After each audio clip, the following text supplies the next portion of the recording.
झारखंड राज्य कर्मचारी चयन आयोग यानी जेएसएससी ने सत्र 2025-26 के लिए संभावित प्रतियोगिता परीक्षाओं का कैलेंडर जारी कर दिया है। जेएसएससी ने 13 परीक्षाओं का कैलेंडर जारी किया है, जिनमें कुल 39,208 पदों पर नियुक्तियां होंगी। इनमें सर्वाधिक 2601 पर विभिन्न विभागों में संयुक्त प्रतियोगिता परीक्षा है। आयोग ने आशुलिपिक के 4,919, पारामेडिकल के 2,523, झारखंड पुलिस में वायरलेस निरीक्षक के 975 और ट्रांसलेटर के 895 पदों पर नियुक्ति के लिए कैलेंडर जारी किया है। गौरतलब है कि मुख्यमंत्री हेमंत सोरेन ने 28 नवंबर 2024 को शपथ ग्रहण के तुरंत बाद ही वरीय अधिकारियों के साथ हाई लेवल मीटिंग के बाद यह वादा किया था कि 1 जनवरी से पहले जेपीएससी और जेएसएससी का नया परीक्षा कैलेंडर जारी कर दिया जाएगा। हालांकि इस घोषणा के 4 महीने बाद यानी कल 11 अप्रैल 2025 को जेएसएससी ने विभिन्न प्रतियोगिता परीक्षाओं का कैलेंडर जारी किया है। जेएसएससी द्वारा जारी नोटिस के मुताबिक इन परीक्षाओं का आयोजन मई 2025 से नवंबर 2025 के बीच किया जाएगा। झारखंड राज्य कर्मचारी चयन आयोग ने महिला पर्यवेक्षक के कुल 488 पदों पर नियुक्ति के लिए परीक्षा की संभावित तिथि मई 2025 बताई है। परीक्षा कंप्यूटर बेस्ड यानी सीबीटी मोड पर ली जाएगी। पोस्टल सहायक के 455 पदों पर परीक्षा की संभावित तारीख जुलाई 2025 है। परीक्षा ओएमआर सीट पर ली जाएगी। उद्योग पर्यवेक्षक के 580 पदों पर नियुक्ति के लिए जुलाई 2025 में परीक्षा का आयोजन किया जा सकता है। विभिन्न विभागों में संयुक्त प्रतियोगिता परीक्षा के माध्यम से 2601 पद पर सीबीटी माध्यम से परीक्षा ली जाएगी। अगस्त 2025 में परीक्षा के आयोजन की संभावना है।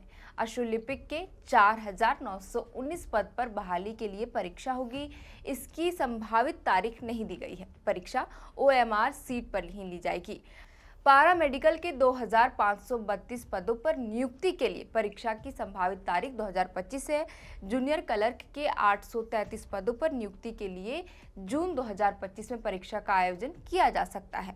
परीक्षा सीबीटी माध्यम से ही ली जाएगी। इसमें आवेदन करने के लिए अभ्यर्थी के पास कंप्यूटर का नॉलेज होना जरूरी है, साथ ही उसे हिंदी टाइपिंग की भी जानकारी होनी चाहिए। झारखंड सचिवालय में स्टेनोग्राफर के 455 पदों पर सीबीटी माध्यम से परीक्षा ली जाएगी। हालांकि परीक्षा की संभावित तिथि अभी नहीं दी गई है। ट्रांसलेटर के 492 पदों पर नियुक्ति के लिए सीबीटी माध्यम में परीक्षा ली जाएगी। इसकी भी संभावित तारीख नहीं बताई गई है। लैब असिस्टेंट के 510 पदों पर नियुक्ति के लिए ओएमआर सीट पर परीक्षा ली जाएगी। इसकी भी संभावित तारीख नहीं बताई गई है। वैज्ञानिक सहायक के 23 पदों पर भर्ती के लिए ओएमआर शीट पर परीक्षा का आयोजन होगा। ट्रांसलेटर यानी तकनीकी विशिष्ट के 895 पदों पर नियुक्ति के लिए सीबीटी मोड पर परीक्षा का आयोजन किया जाएगा। झारखंड पुलिस में वायरलेस निरीक्षक के कुल 975 पदों पर नियुक्ति के लिए ओएमआर शीट पर परीक्षा ली जाएगी।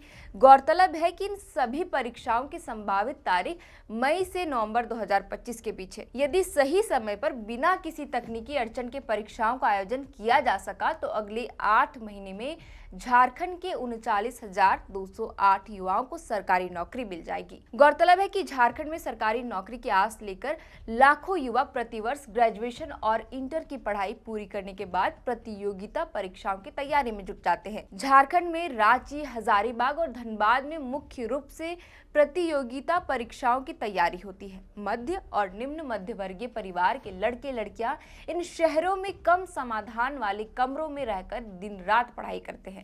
सरकार ने 2019 में वादा किया था कि प्रदेश के युवाओं को प्रति वर्ष 5 लाख सरकारी नौकरी मिलेगी। हालांकि ये फलीभूत नहीं हो सका। झारखंड राज्य कर्मचारी चयन आयोग के मातहत अभी भी कई नियुक्तियां लंबित है। जेएसएससी में अभी पीजीटी टीचर के 400 पदों पर नियुक्ति की प्रक्रिया लंबित है। लैब असिस्टेंट्स की भर्ती प्रक्रिया भी लंबित है।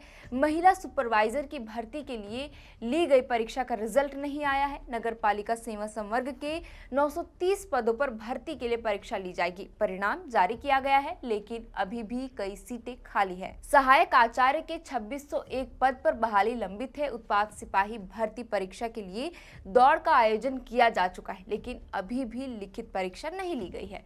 अभ्यर्थियों की ओर से लंबे समय से मांग की जा रही है कि अविलंब नया परीक्षा कैलेंडर जारी किया जाए।